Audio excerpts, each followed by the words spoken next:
Happy Thursday.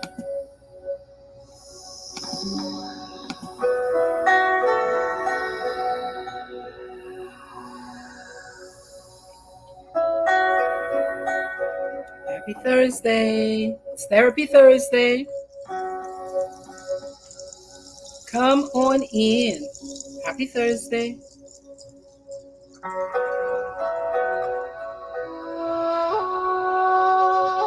I'm Dr. Triphi. Come on in. It's time for Therapy Thursday.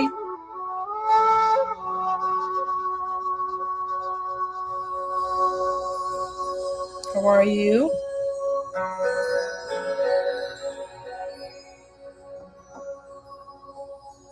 Come in. Come in. I'm Dr. Triphi, y'all. It's another Thursday. Come in and share the live.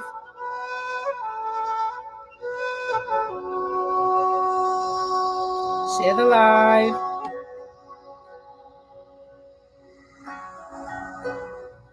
How are you? How are you today? I'm Dr. Triphi. Welcome, welcome, welcome. It is Therapy Thursday. Every Thursday at 7 p.m., barring no weirdness happening in life, I show up to try to teach tips on how to think better, feel better, so we can do better. I'm a licensed psychologist in Atlanta, Georgia. I practice also as a licensed professional counselor, and I'm also an advanced clinical hypnotherapist. I am originally, though, from the beautiful island of Dominica in the Caribbean. And I like to say we are not to be confused with the Dominican Republic. We love them, yes, but they're a completely different country. Okay? We are further south. We are between Guadeloupe and Martinique, and they are in the island of what used to be Hispaniola. So they border with Haiti. We are further south. So welcome. Welcome to Transforming Trauma podcast. Tonight, I have an interesting topic for you. It's a bit of a self examination. I'm inviting us today to have a bit of a self examination. Before I start, though, notice my hairstyle.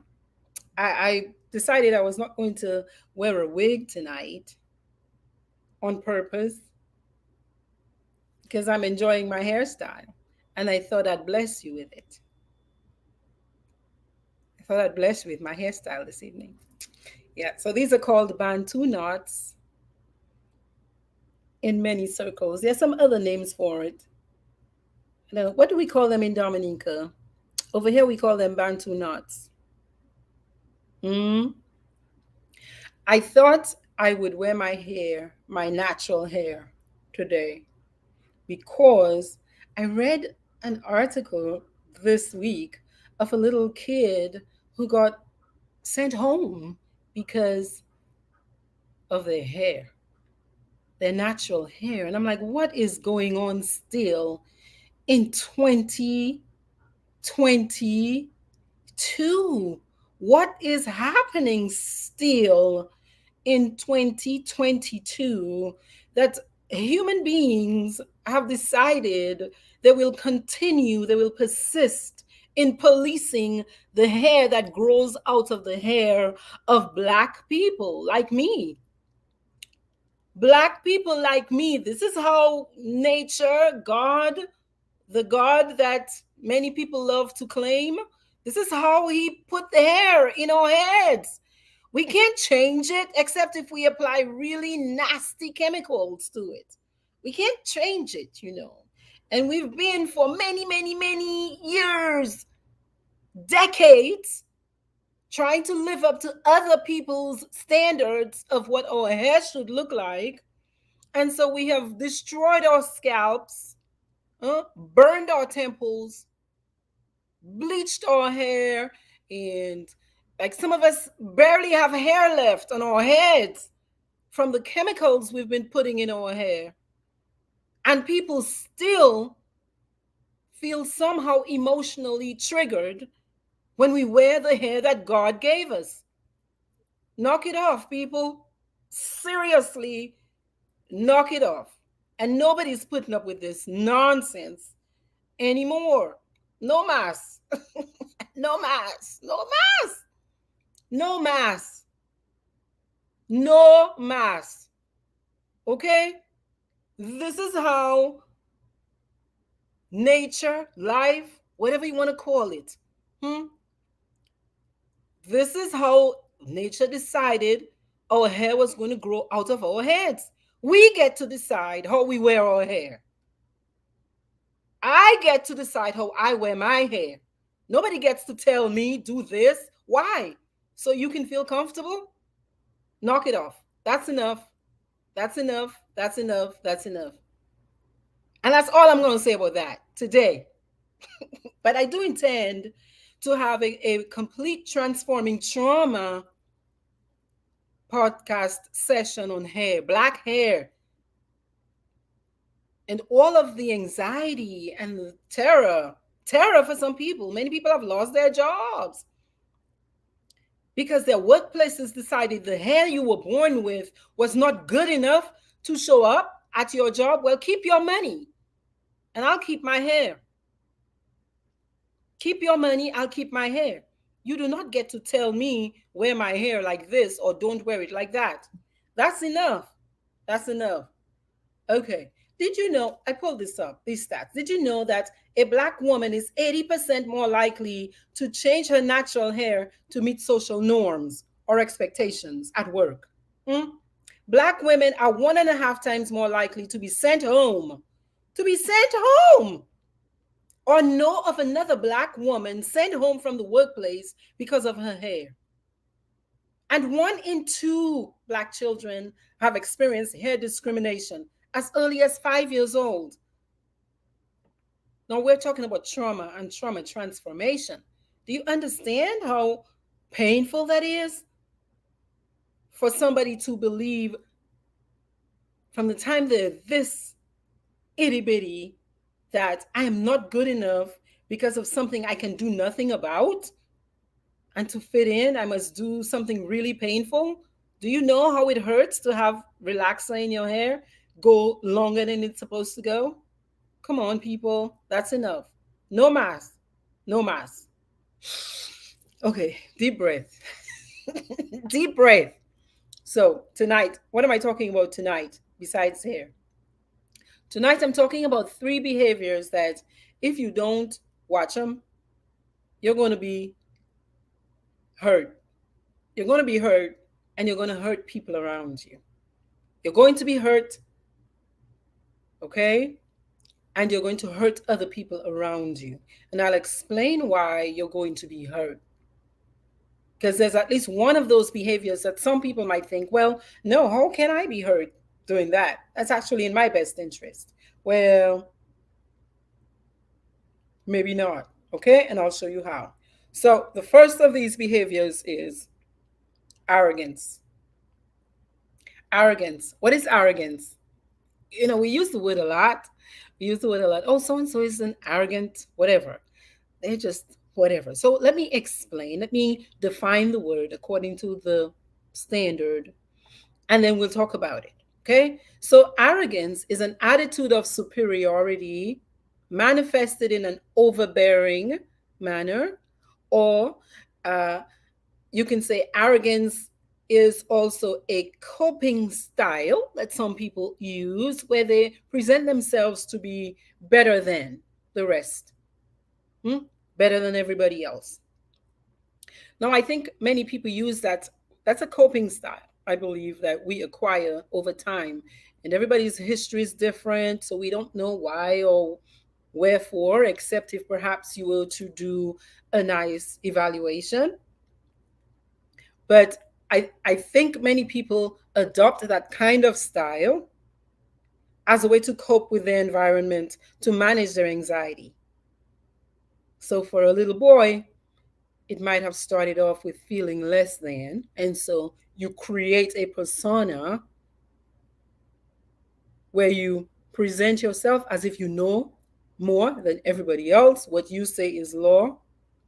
It's a way perhaps for many people to feel stronger. It's a way to compensate. And it might start off initially as a way to manage low self esteem, a low sense of yourself, low self concept. But over the long haul, arrogance is harmful. We hear about it. Yeah. We talk about things like pride comes before a fall. Uh, there's this word called hubris, where they say hubris is going to take you down. This kind of arrogance, huh? You're going to fall. You're going to fall from it. Here is how acting in that way could be detrimental to the individual. And here's how it could cause you pain. Here's how it could cause me pain if I decide to act out of my arrogance, meaning I know more and better than everybody else. I am better, higher than everybody else. Okay? Think about it. Once people get a sense that this is what you're like, how many people really want to attach themselves to you? How many of you really feel good about connecting intimately with somebody who presents as an arrogant, everything you say they've got something else to one up you, or they always know better, or they it's hard for them to listen to any suggestions you might give? One problem, potential loneliness. So yes, you might be presenting as if I'm the king of the hill sitting on the ivory tower, but I wonder if the friends and the connections you make are really genuine. And how connected do you really feel if people don't really trust you or don't enjoy being around you? Kind of like that kid on the playground who's, they want their toys for themselves. Their toys are always better than yours. How many kids really want to play with that kid on the playground? So loneliness, I think, is a big deal for people who act in a way as if they know better all the time.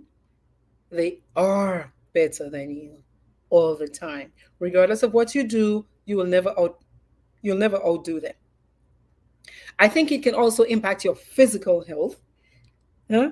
Because people with that sense of arrogance believe they can do everything or anything. So that might push a person, it might push you to take unnecessary risks. If I got it like that, you can tell me to stop doing a nasty behavior all you want. But if I have decided that I know better, I know best, then I am more likely than not going to be pushing these boundaries. And you can, think of somebody on a motorcycle. Hey, I don't care what you say. I'm riding my bike at whatever speed I want. You push yourself, people who do drugs, alcohol, pushing the limits, pushing the limits, pushing the limits. So, another way you might really get hurt from arrogance is not being able to see where you're going wrong.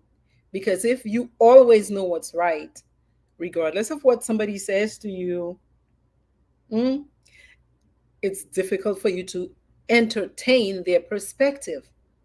So what?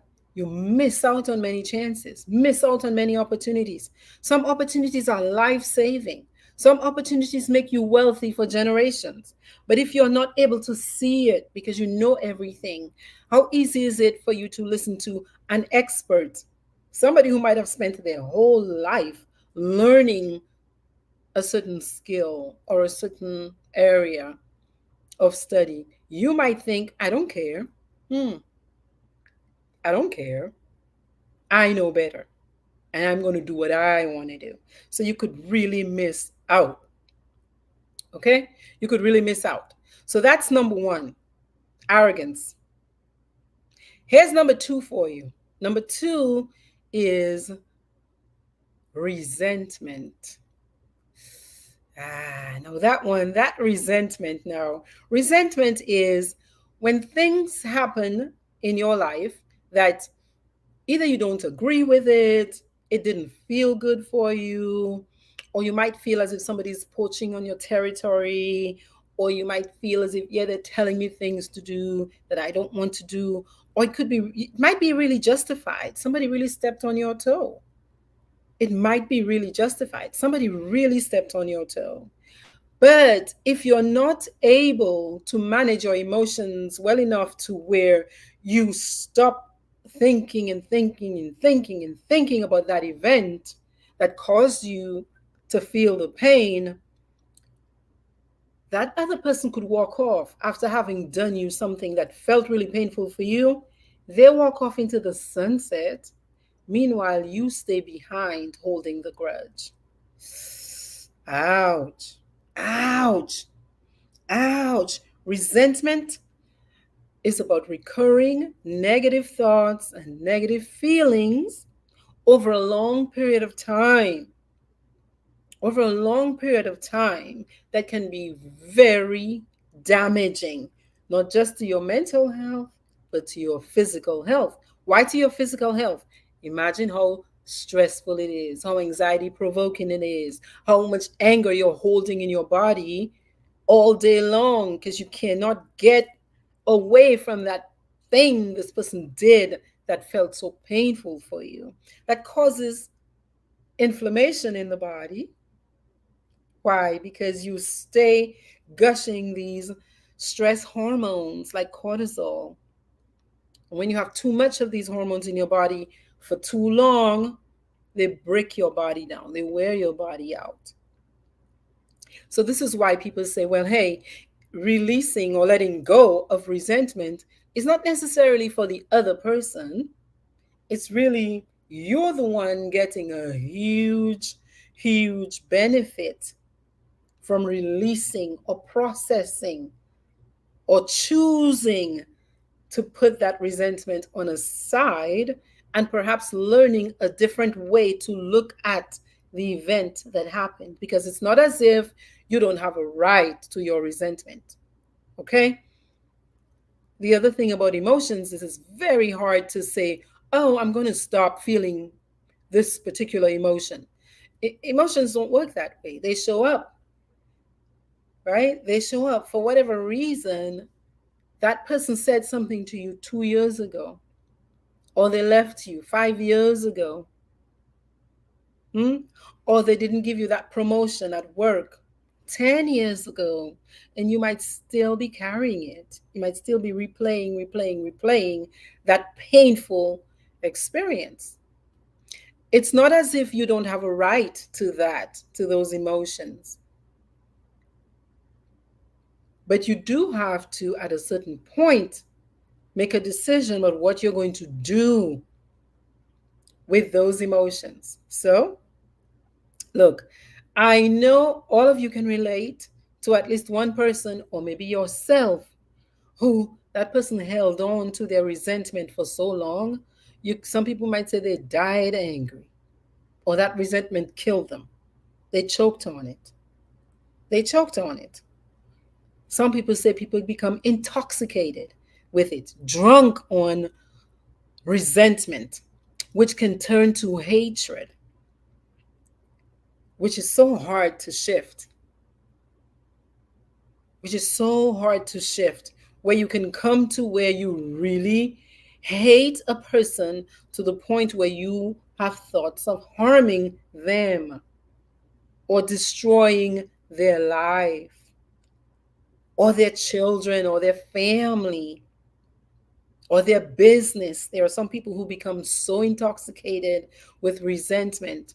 And sometimes that resentment, again, many of the people, if they had to listen to the story, might say, wow, over that, you mean that's what led you to feel so hurt or so resentful? Again, the thing about it is, we can't really tell our emotions not to show up. They show up. You feel how you feel. Yes, that's the first step. But you have many choices about what you will do with your emotions. Many choices. And we'll talk about some of those. Okay? You are never at the mercy of your emotions. Never. Never, ever, ever. Okay? And if you've ever felt as if you've been a victim to your feelings, let me tell you, tonight I want to release you from that. I want to teach you at least one strategy for how to work with that. Because if not, I'm telling you, It could kill you. It's life threatening. It's life threatening. Many of us know people who have become so incensed with rage from resentment, they stroked out. Blood pressure skyrocketed through the roof, aneurysms, heart attacks. Yeah? So, resentment is the second, let's call it an emotion, as opposed to necessarily a behavior, because out of the resentment, we do act. Yeah? We make choices about what we will do to manage those feelings. And, we can really hurt ourselves and other people seriously if we are not willing to grow up, essentially, to not be children on the playground anymore, to grow up.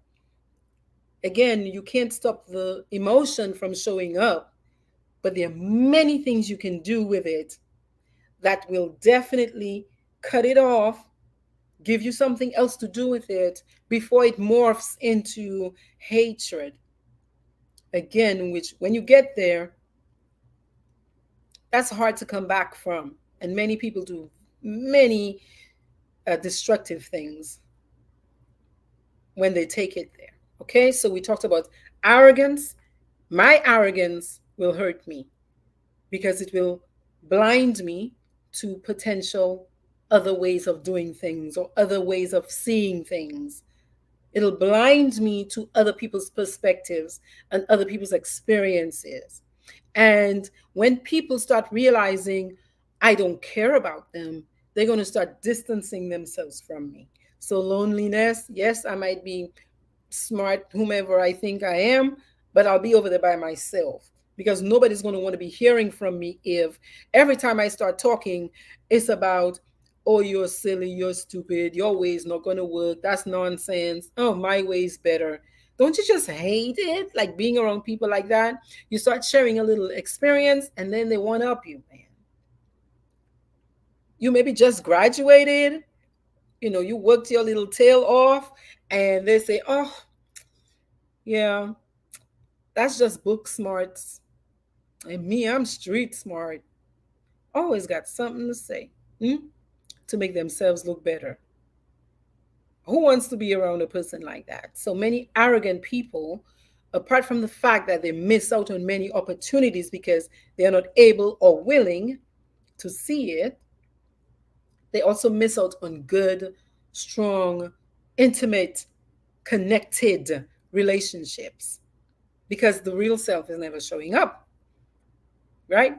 For the people in Dominica, Bosta Kakashesh is who is always showing up. So Bosta Kakashesh, when Bosta Kakashesh is always who I'm dealing with, it's pretty hard to be around a Bosta Kakashesh.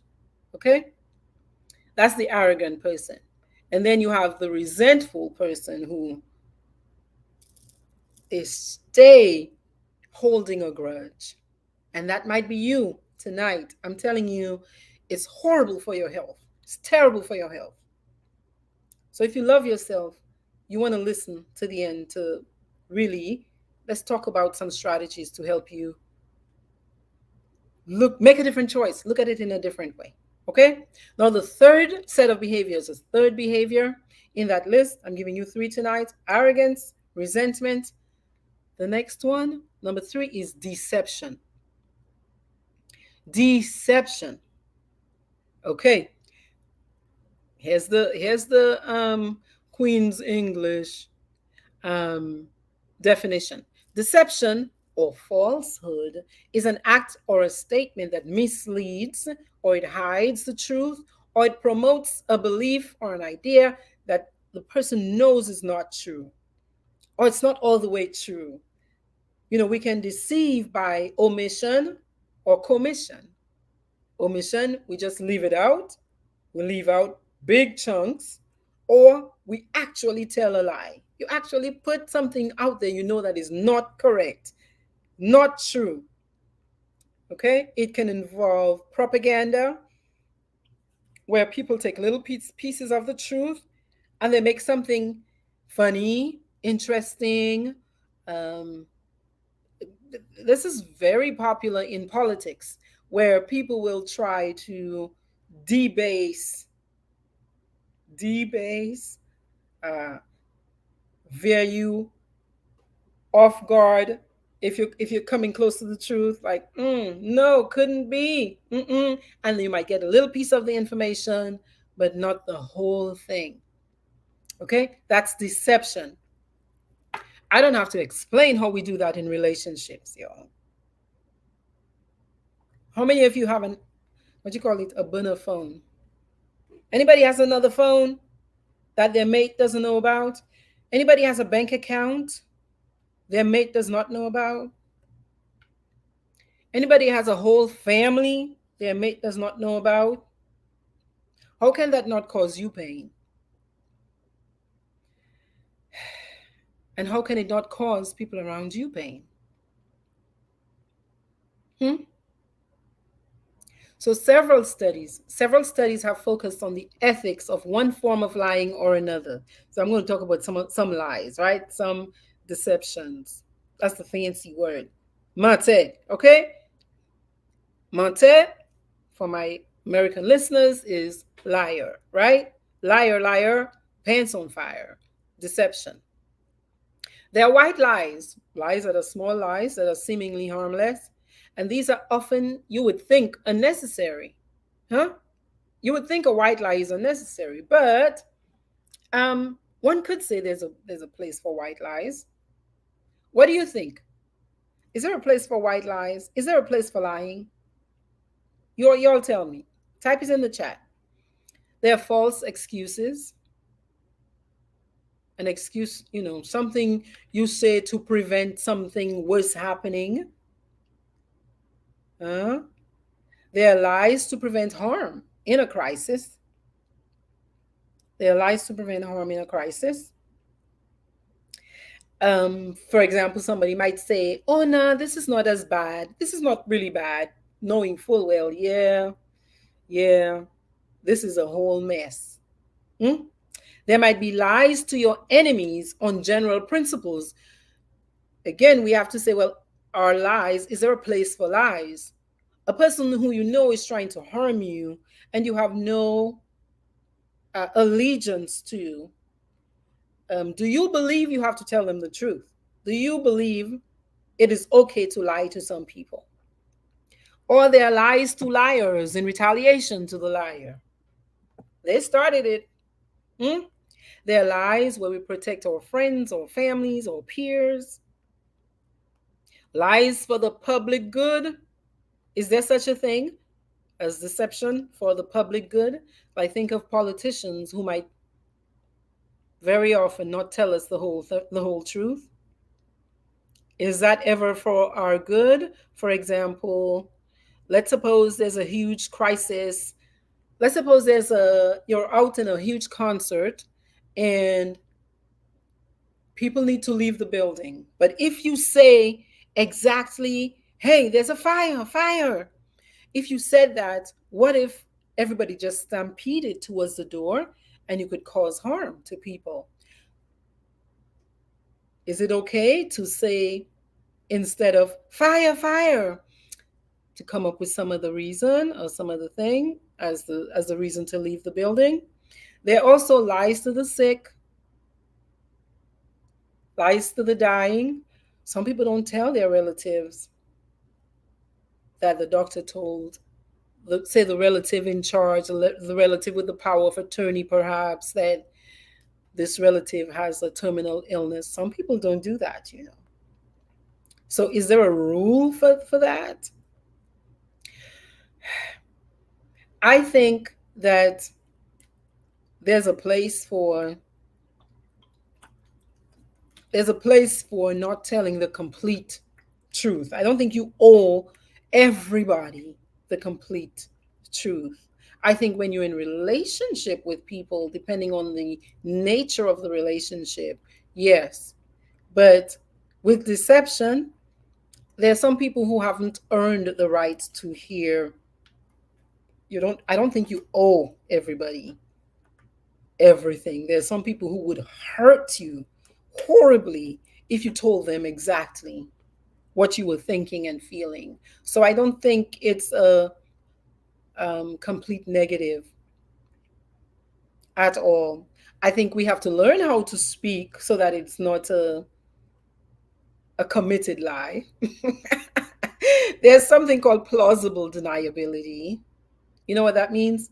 Plausible deniability is, okay, that could be true or that could not be true. And politicians use this a lot. Um, but I think where it needs to be different, definitely, is in relationships that are meaningful to us, where we intend to be in commitment, where we intend to be with people for life. I think, especially married, committed relationship, I think it's better. I think it's better that the people in that relationship are straight up. As ugly as it gets, as yucky as it gets, if it's impacting us, if it's potentially impacting us, I think the couple does better when you are telling the truth. I think so. What do you think? Do you think it's okay to lie to your spouse? Do you think there are times when it's okay to lie to your mate? This one's for y'all to answer. I told you all my thoughts on that. So now, so what can you do? What can you do with arrogance? If people keep telling you, we think you are just so arrogant, you won't listen to us, you just want to do whatever you want to do, you're always presenting yourself as if you're better than us. That's hard for that person because a person with that kind of personality profile is going to find it even painful that you're telling them they're arrogant because it's hard for them to see it. But if you want to give yourself a challenge, and if you're the one that somebody might have said that to, I'm inviting you to perhaps explore the opportunity to put yourself in a position where you are not the one who knows everything.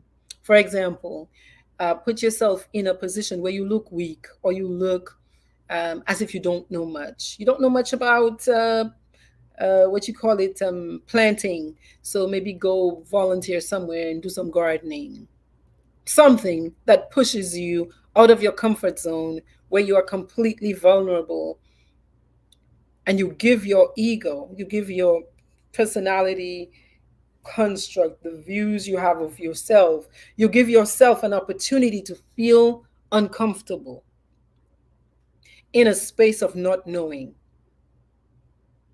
Yeah. uh, I would say something that I try to do to help myself in that regard is to, when I get compliments that are about certain abilities, I try to not make it about me, the person, necessarily. Depending on, I'm trying to give you all a good example. Um, so somebody might say, "Oh, thank you so much. You did so much for me. Thank you so much for this session. Oh, Dr. Wallace helped me change my life." And I might turn it around and I might say, "Thank you so much for that. But I really believe you're the one who did the work. I'm happy I was there to walk with you through that experience." So that I don't take that to head as if, yes, it was just all me. And I think we can, everybody's at risk of taking compliments like that, you know, to their head. Um, I think also there's a fine line between taking compliments to your head and also recognizing your own skill level, because you could be very good and know it.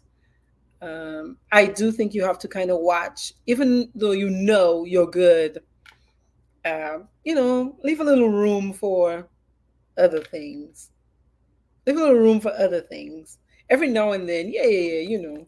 But to just walk around with that kind of posture where I am the best, I am it. Yeah, that's very off-putting. It's very off-putting, and it'll hurt the people around you. It'll also hurt you because people might not. It'll be painful for people to be around you. That's your constant posture. Okay. Now, for resentment, resentment, I think, has a hold on a lot more people than we like to admit. I think many of us are resentful, and we feel more resentful. We seem to feel more resentful when things are not working out for us in our lives as well as we wish they could. So, you see your friends over there getting married, and marriage is something that's big on your list. If you're not cautious, if you're not cautious and really uh, clarify for yourself the reality you're experiencing and learn how to manage that, you could become very resentful now of life, at life, or towards your friends who have done nothing to you. I've worked with many people who, hey, their friends are succeeding in life, they're making good money, but they're still in a place where they're not making a lot of money, and that can cause them a lot of pain.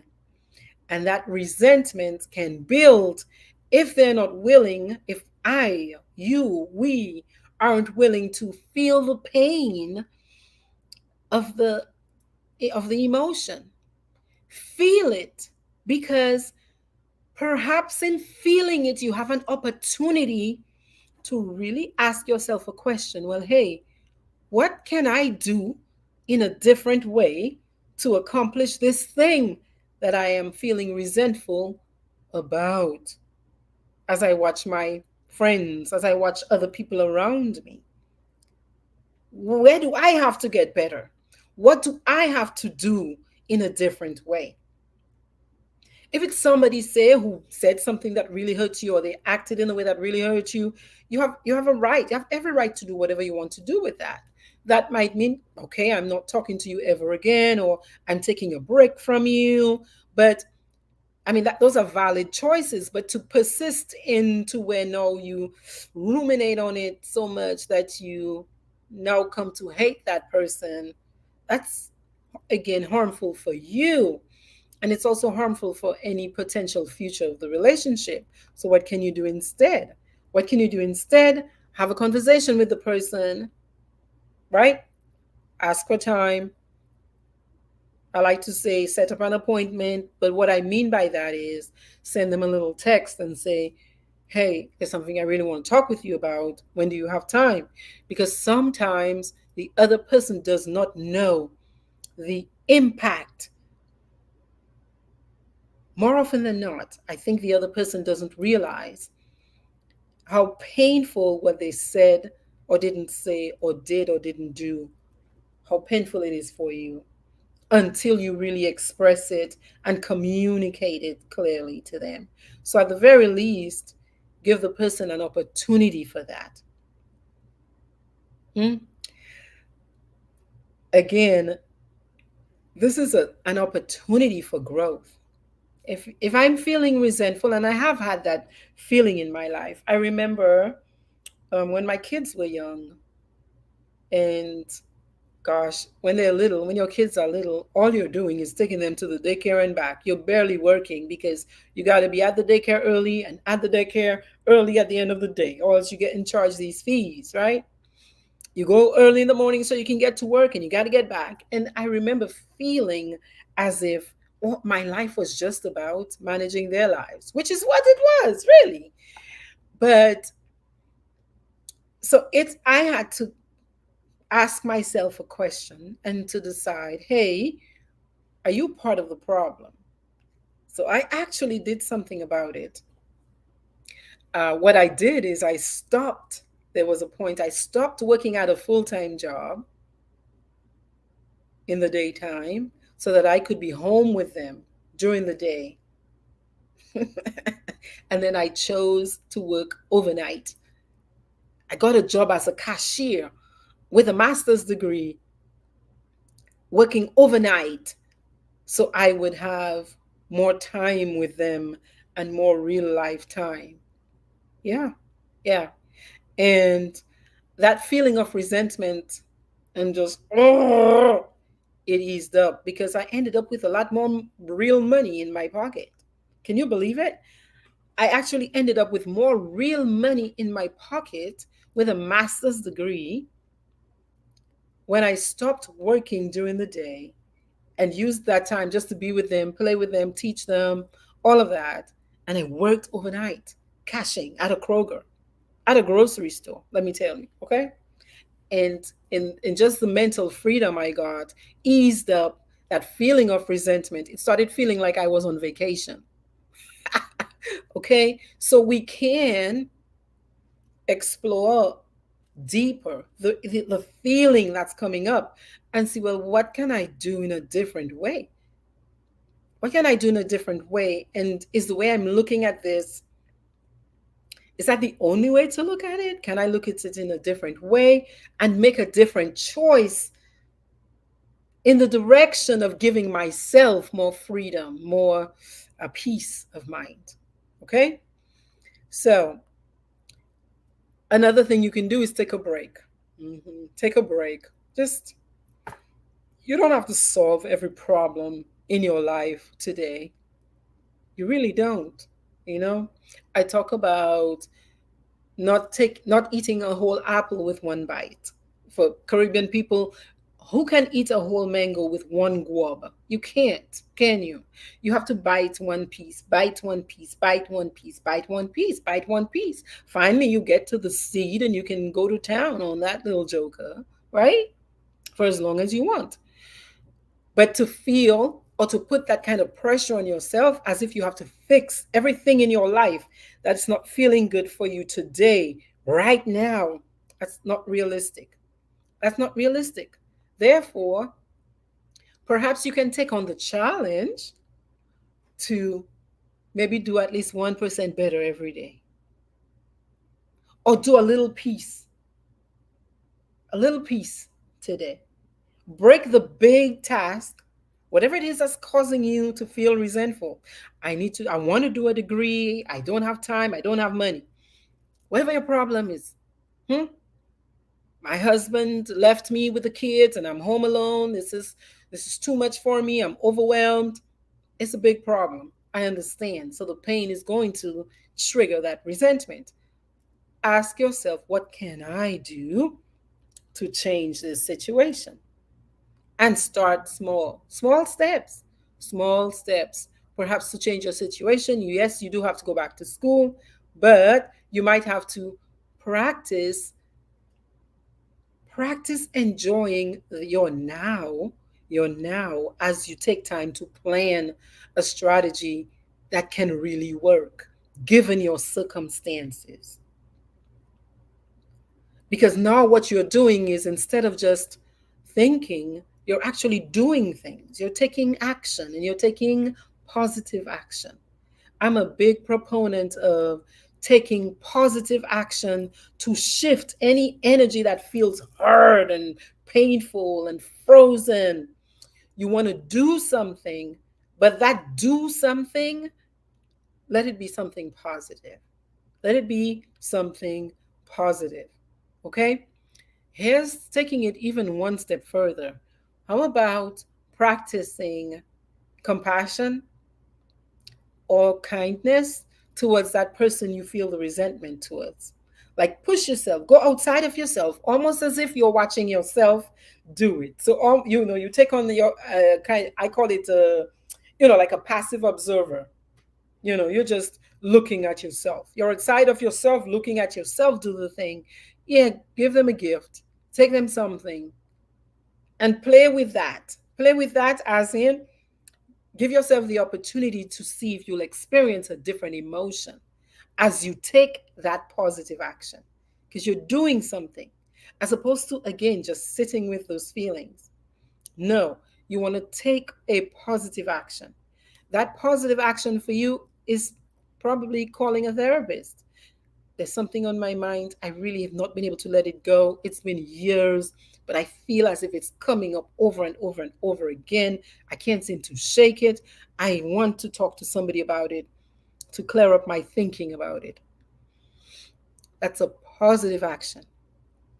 Another positive action, something, let me tell you. So, that period of my life I told you all about a minute ago, where the kids were young and we were, you know, Their dad was working all day, but and I was trying to do the same. You know, you're a young family, you're trying to make ends meet. But it seemed as if it was more stress getting them to daycare and picking them up. The money at the time was like, little bit, you know. You have to, in the meantime, well, I'll say I found it helpful to begin to be grateful for what I did have in the moment that was working well. The parts that are working well, you might want to focus on that a lot so you can stroke yourself. The stroking of yourself is going to increase your positive feelings. So that reality might still be the same, where there are big things you still want to do and you can't do it, or yeah, like I said, this person left you and you have to struggle. You feel as if anyway you have to struggle, but you want to look for within the current experience things you can feel grateful for, so that at least you can say, hey, well, at least this over here is working well. At least there's nobody to tell me what to do. Right? At least I can put my feet up whenever I want. You know, find it. You have to look for it sometimes. You have to dig deep, and if you start digging, trust me, you're going to find many things to feel good about and grateful for. And that can begin to free you up a bit to where you can practice some compassion for the other person who said what they said. Listen, people say things to us and we're like, how could they say that to me? That could be you in a different set of circumstances, couldn't it? Yeah, it could be you. So maybe even if just on that level, perhaps you can practice, even if you don't feel it, practice compassion towards the other person that you're feeling that resentment towards. So I think it's about taking small steps. You don't have to eat the mango in one gwab, one bite. Don't have to eat an apple in one gulp. You can't. It's impossible. You'll choke on it. And painful feelings like that make us feel like we're going to choke. Yeah, they make us feel like we're going to choke. So you want to break it up into manageable bites. Manageable bites. Okay, you're feeling resentful. I feel so overworked. My house is a mess. How am I going to get it clean? Oh, it's a wreck. Well, manageable bites. Perhaps all you do is you clean your countertop today. And that feeling of accomplishment from cleaning just that countertop is going to release a little bit of dopamine in your brain. Let me tell you, it's going to feel good. It's going to feel good. Mm? And you're going to feel as if you're making progress towards your bigger goal of cleaning up the whole house. Okay? So, practice gratitude for what is working and working well. Now, if we're talking about a committed relationship with another human being where you all owe each other fidelity, yes, be completely honest. Because you all, in relationship, especially a marital relationship, romantic relationship, I would think the aim is to build intimacy and to be able to reveal your complete self with all of your flaws to another human being. I would think so. I mean, every people have different reasons for their relationships, but that's my understanding of a committed romantic long-term relationship, you know?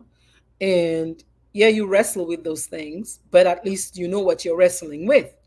So I think honesty there is like, but I think in the rest of life, you get to decide, I get to decide who I tell everything to, because I don't owe everybody everything. You have to make a judgment about that, I think. I do think there are ways to learn to speak where you're not being deceptive.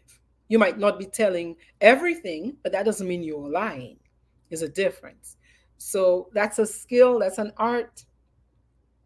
And many politicians seem to have gotten it down pat, although they're not always good on it.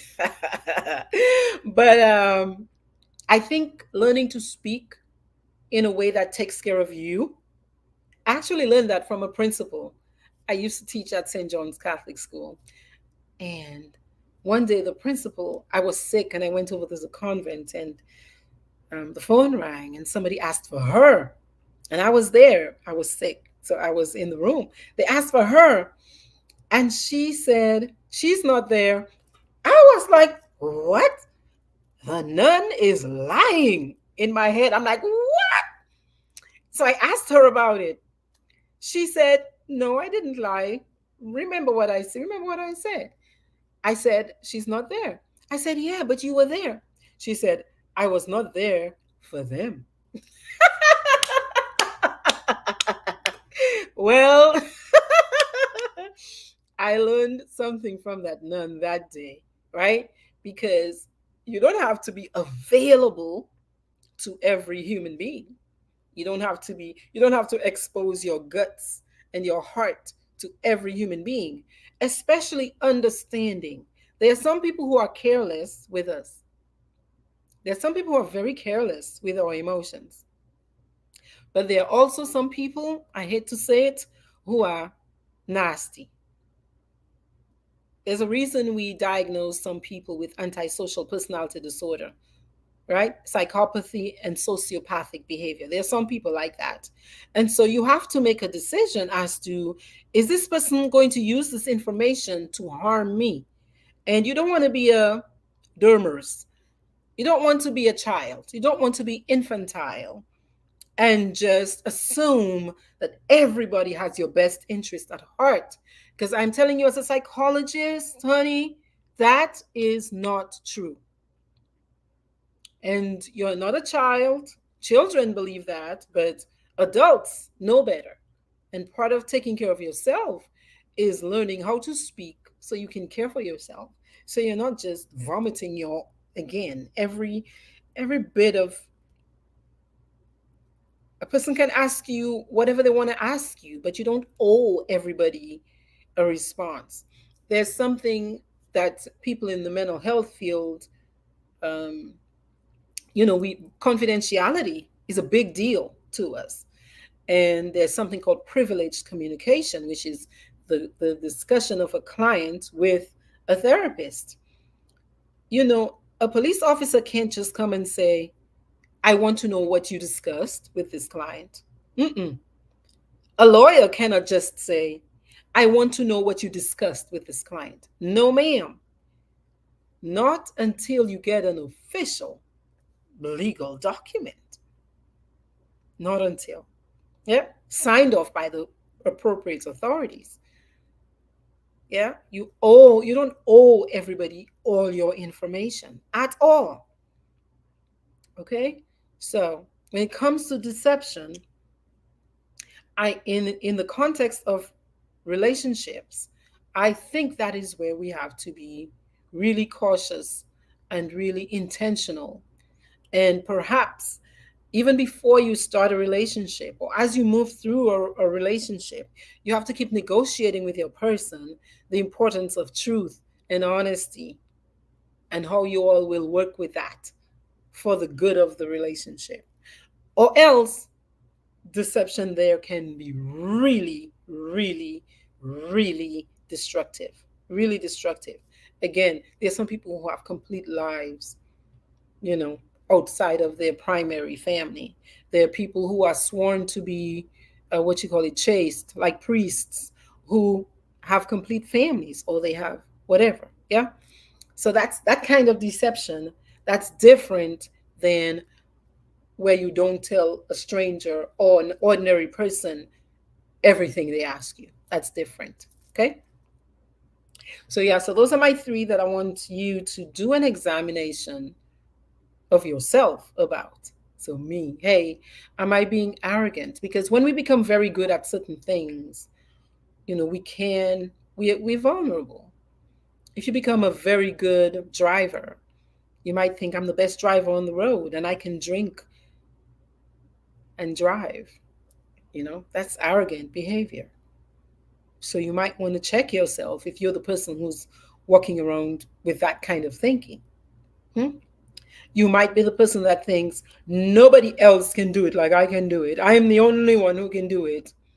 That's arrogant, and you're going to pay for it because you might be missing out on the opportunity to create even more by assigning certain duties and delegating certain duties to somebody else to do within your business or within your organization. And people who have that kind of idea that they're the best, only they can do it, man, you heap so much extra work on yourself. It's much more efficient to train your people very well with all of this stuff that you do know, and delegate the responsibility and let the professionals professional. You have the training, you're good there. I'm hiring you because you're that good, so that I don't have to do everything. Okay. And then resentment, that's the one to really watch for, because that resentment can ride you, and it can take your life, and it can cause a lot of harm to other people, because from resentment, people hurt other people and they hurt themselves. So you want to watch out for that. If you think you need a little lesson in not being super arrogant, create opportunities where maybe you are volunteering at the homeless shelter once a month, and you're cooking and you're serving other people, so that you're in that position of a servant, where you're, in your mind, it might really hurt your ego, but it's a way, I think, to balance that kind of potential for damage that people who are very arrogant can cause on other people. So if people in your life you're hearing that a lot, why are you so arrogant? If you've heard it once or twice or three times, listen, if it walks like a duck and quacks like a duck, it's probably a duck. So I know it might be very painful for you to take it in, but just for the heck of it, go volunteer somewhere. Spend some time in the dirt, you know, spend some time doing for other people.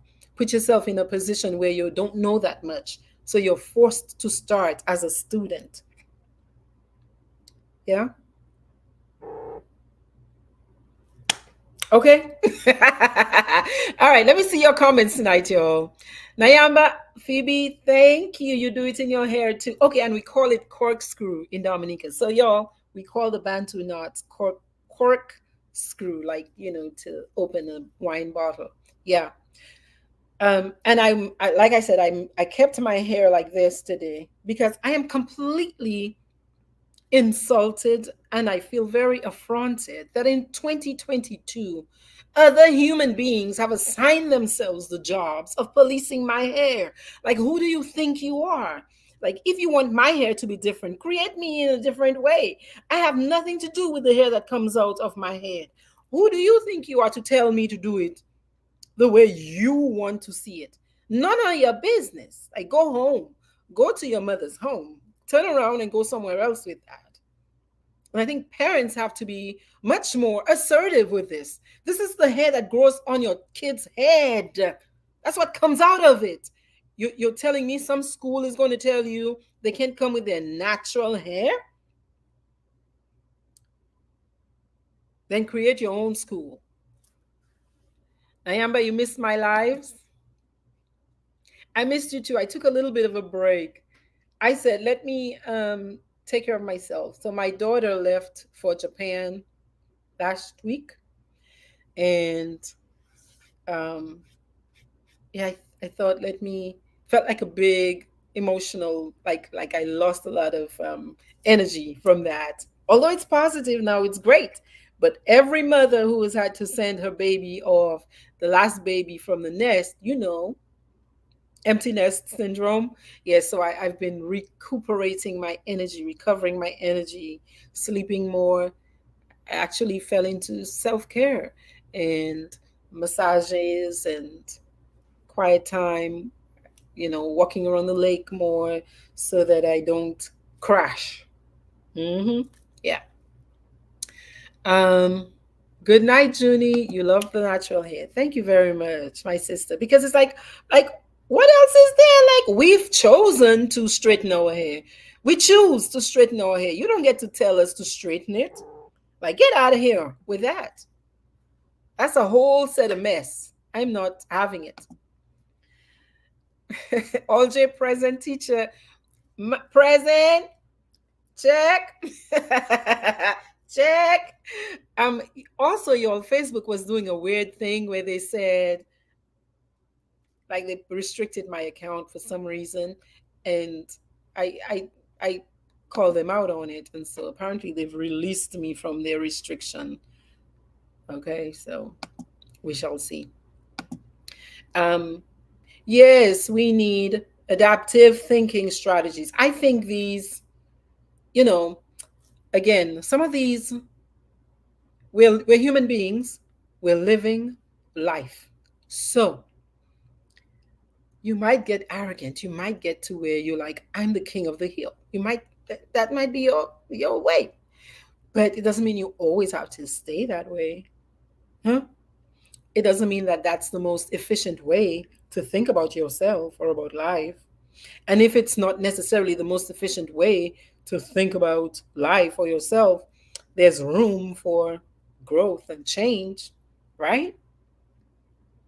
That that behavior, that way of living in the world might have become, you felt or thought, necessary at a certain point, but perhaps it's okay to release it and try other ways of being in the world, if those other ways of being in the world increase the likelihood that your life is going to feel more complete, more full.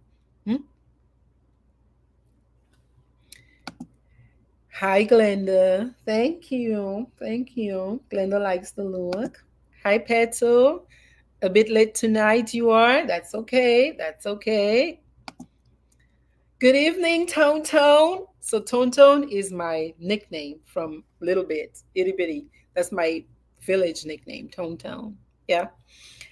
I look 16 again. Thank you very much. Thank you very much. Good night, Angela. Hi, Janice. Good evening, everyone. Thank you, Janice. Janice thinks I look amazing. Thank you very much, Janice. You're so sweet. Somebody says, apparently rules are rules. Okay, tell me. Oh, is that about the hairstyles? Now, here's the thing that all of us, we know. Rules, many of these rules are put in place to control our behavior. Now, listen to me. Why would you want to control my hair? I'm not the one who made it like this. I'm not the one. I can't go back and tell God or life or whomever, change it, change it, change it, make it straight. And I'm telling you, even if I could, maybe I wouldn't want to. So why are you putting all of these rules on me in defiance of nature? Makes very little sense. You need to go talk to your God about that. And that, wasn't that even a Christian school? Was it a Christian school, that little private school? You need to go have an argument with your maker about the hair he chose to put in the head of black people. Because I'm not apologizing for it.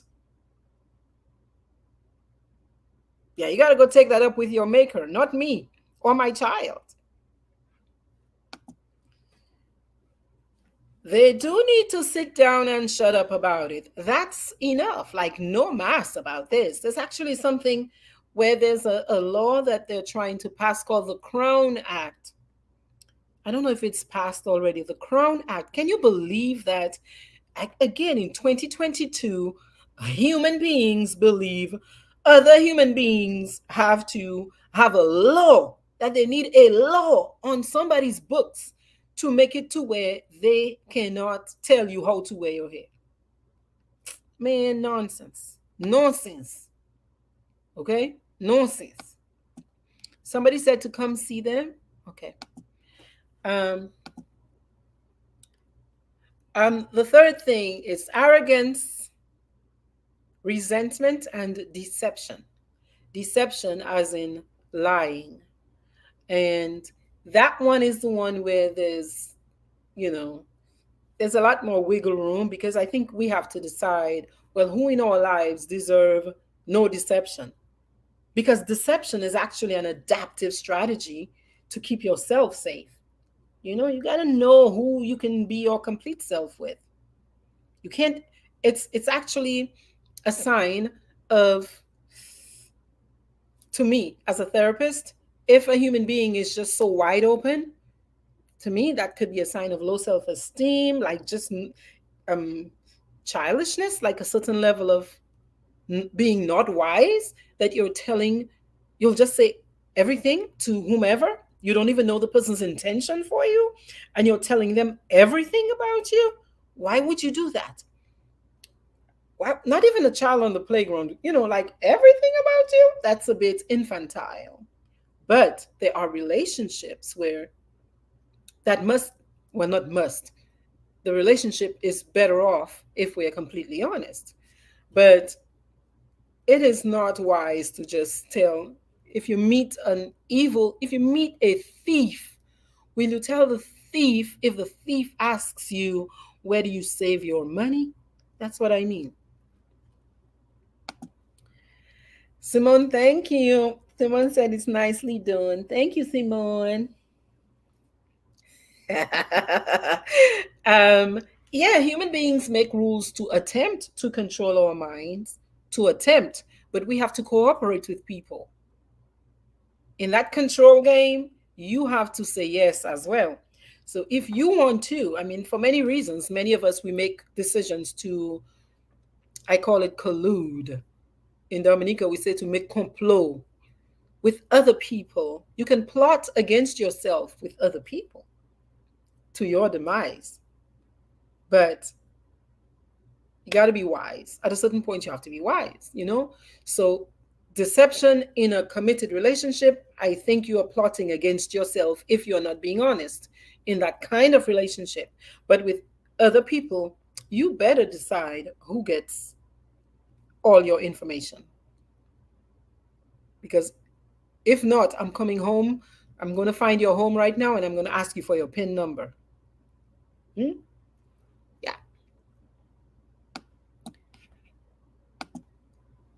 Hi, Amma. Amma said, look me way. I come home. Amma said, I know rich, Elas. Oh, Ramon, that was you. You said, come see you, Ramona. Um, Maybe tell me more. Ramona, you and I would love actually, ladies, y'all hit me up and send me a text via Facebook Messenger if you would love to be on this Transforming Trauma podcast with me, talking about hair one of those days, and any experiences you've had with people that felt painful for you about your hair when you were wearing it natural, even with your families, because I think our families also, because of colonial history, let's talk about it as like adults, many of us look at natural hair like it's something to be hidden, covered, straightened, anything else done with it for us to be what, presentable. Yeah, I better get out of here with this. That's all I'm saying about that. Hmm? In that situation, Janice, does a child's hair determine his or her future? Potentially it could. If little girl is getting sent home because she's wearing her natural hair in a style that the school has decided, well, we need it covered. Why? Who is it hurting?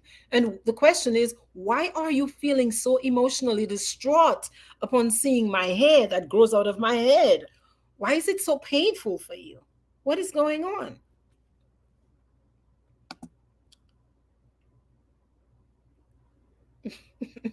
Ramona said, I said, come see me, and other comments. Hi, Wednesday. Sakafet, Sakafet. You know, retreat. Look, better late than never. Yeah, my brother. Better late than never. Yeah, we need that conversation, Ramona says. We really do, in a meaningful and honest way. And I would love to hear from the men too, because Many men, many of our men, I think they feel anxious when we show up with this. Many of our men. Yeah. So, yeah, it's 8:09.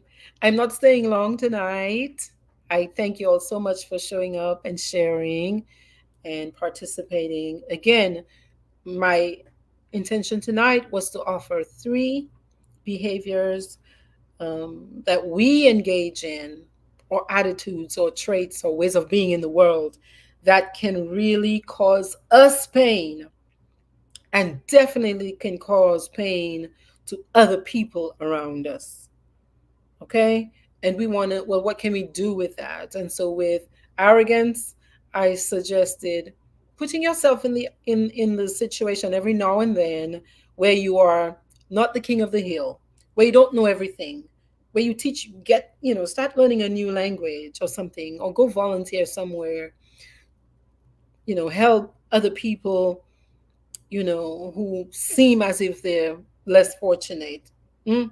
For deception, if you're deceiving your mate, that's where I'm like, okay, let's talk about it. It's going to hurt like the bejesus, but it has a way of, if our commitment is to be together and love each other through, it has a way, I think, of sharpening each person in the relationship when we can work through things like that. Okay.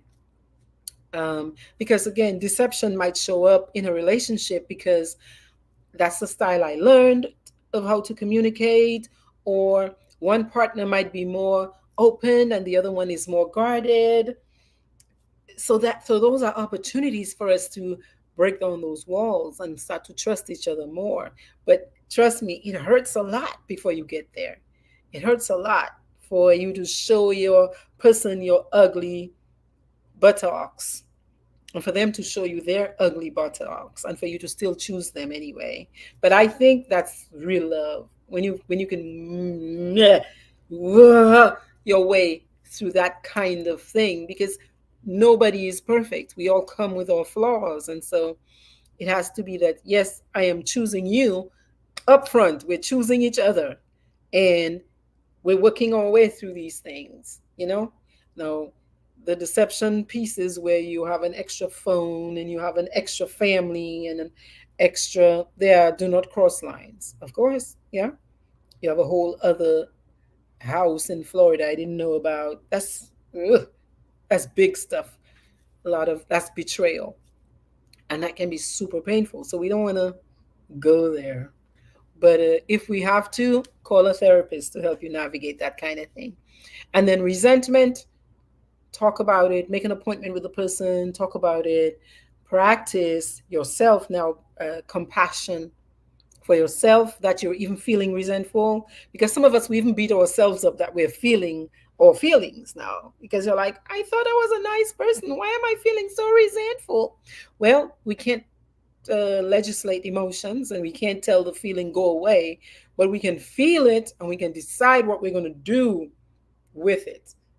What we're going to do with it is, we might look at ourselves and see, is there something I can do to shift myself out of this position, so that that feeling can, release itself from me, or have a conversation with the person, or go learn something else, go distract yourself, get some space.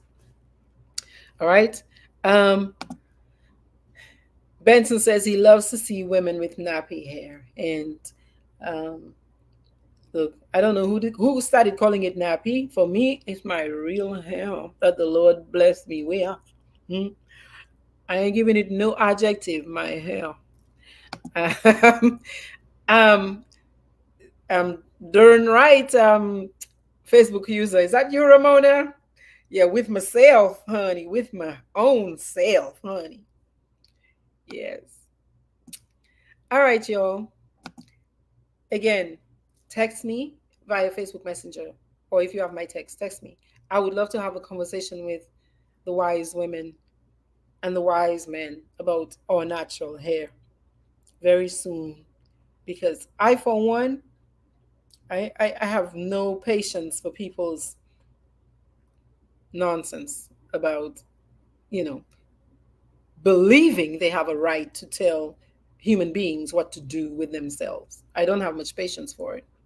And I definitely won't be apologizing for the hair that grows out of my head. Okay?